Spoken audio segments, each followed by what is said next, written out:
This morning on Daybreak, the Republic Animal Shelter is getting a much-needed expansion. And hear from local county clerks about steps they're taking now to prepare for the 2020 election. Plus, Walmart changes its open carry gun rules within its stores. We'll explain about that and more coming up this morning for you on Daybreak. Good morning and thanks for joining us. It's Wednesday, September 4th. I'm Lauren Barnes. And I'm Joe Morano, here to take you through this midweek grind, right? Is it a grind? We'll be all right. It's, again, a short week for most people. So yeah. Over the next 2 hours, though, we've got you covered with plenty of news and a good story out of Republic, right? Yes, Hannah Zetta will bring us that story, and we need to follow up with Elisa Rafa, too, because that cold front was supposed to come through last night. Are we seeing the other side of that? A little bit slow. It's taking its time. Because it has no oomph and no juice, which we had mentioned yesterday, that's why I thought it would come through dry. It's slowed because there's no juice to push it along.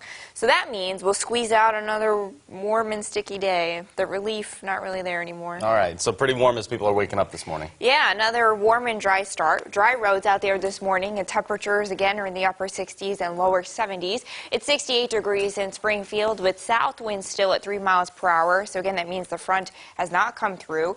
Dry and clear conditions out there this morning, so smooth sailing as you head to work and school. It's 68 degrees in Springfield, 72 in Branson, and 69 in Mountain Grove. So we're still looking at these pretty humid conditions here on the muggy meter map. You can see a little bit better up to the north. That's where that front is sitting. We've got some dry roads as we head through the day today. I expect some easy, smooth sailing even as you head home.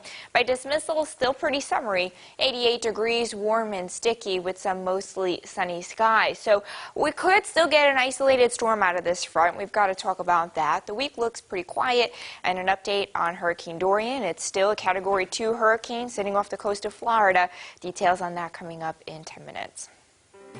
We begin Daybreak with a local spotlight here. Pets in Republic waiting for a forever home will be able to do so with a little more space now as the animal shelter is moving to a bigger location. Our Hannah Zetta got a sneak peek at the new building, which will make animals more comfortable while also saving taxpayers money.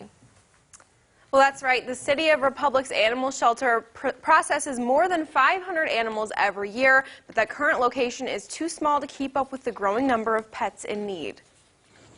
Tucked away on Northwest Avenue in Republic is the city's tiny and outdated animal shelter.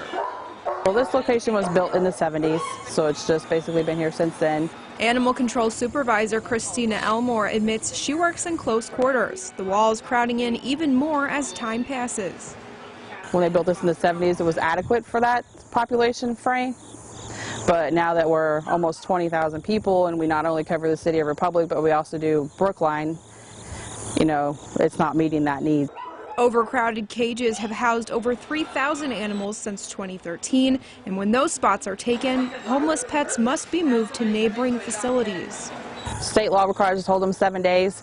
After 7 days, they can go up available for adoption, rescues, or retransport down to Joplin Humane Society. Each transfer runs taxpayers about $55, racking up a total of $15,000 per year. Republic voters approved a capital improvement sales tax in 2017 that includes finances for a new shelter. We're really excited. We've been waiting for a very long time. Already planned to move into a building on State Highway 174. Maybe do more community outreach programs and maybe even try to do like once a year rabies clinics, stuff like that, just to become more community involved and to help the citizens here. The new shelter will also open up space for better intake exams and create more room for animals as they wait for their forever homes. The site of this new shelter was formerly a daycare center, and after renovations and additions, the structure will measure in at about 6,550 square feet. Bidding for that construction project opens this Thursday and should be done by 2020. Hannah Zetta reporting this morning. We have some political coverage for you. We're a little more than a year away from the 2020 election, and some counties are already prepping for that big day. We sat down with both Greene and Christian County clerks to see what they're doing to get set. Greene County is adding more to its election judges handbook, so when you're out voting, it'll be quicker for them to help you if you have questions. Christian County is adding more election day judges to help speed the process up.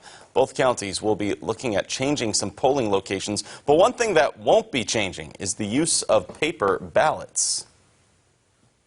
I like a paper ballot. I'm from Missouri. I'm from the Show Me State, so I want to see that paper ballot. And I think every voter in Missouri feels that way. They want to see what they have and what they voted for. Well, I think it's important in terms of, if you're tallying every single ballot, on some type of a flash drive, for example, if something was tampered with, the ability to go back and be able to verify that vote total, you're never going to be able to convince the voter, much less myself, frankly, as county clerk, that that is the vote total that the voters cast on the day of the election. And we continue some political coverage for you now. After a streak of shootings in St. Louis and Kansas City, Governor Mike Parson met with black lawmakers in an attempt to find common ground on how to stop gun violence. Here's what Parson said last week ahead of yesterday's meeting. We're going to do whatever I feel like we can at the state level to do whatever resources we have. I feel within my powers to do that, and also stay in the lane of my powers to do that. But, on the gun issue, it's just not a gun issue. This issue is a lot more than just a gun issue right now. This is a society issue, and we got to figure out how we all work together. In that meeting, some of those lawmakers pushed for gun control policies, but Parson suggested deploying highway patrol troopers. For a long-term solution, he suggested increasing access to jobs and education. Walmart has decided to stop selling handgun ammunition and is asking you to no longer open carry in stores either. That announcement comes just days after a mass shooting claimed 7 lives in Odessa, Texas, and follows, of course, 2 other back-to-back shootings last month, one of them at a Walmart store in El Paso, Texas. The remaining supply of ammo will be more focused on hunting and sport shooting. It will include long-barreled deer rifles and shotguns and much of the ammo they require, as well as hunting and sporting accessories and apparel.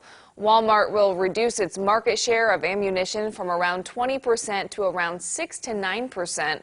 Some politicians, including Arkansas State Senator and Republican Bart Hester, disagree with that decision. You hate to see people making small changes every time there's a mass shooting. I don't believe that, and neither do I think that they believe it's going to affect change in that world. It's a much more complex issue than where someone buys their ammunition from. Other organizations like Moms Demand Action for Gun Sense in America applauded the announcement. Severe weather has been prevalent not just on the East Coast, but also in the Ozarks this past year. You may recall the many tornadoes and floods that impacted our communities.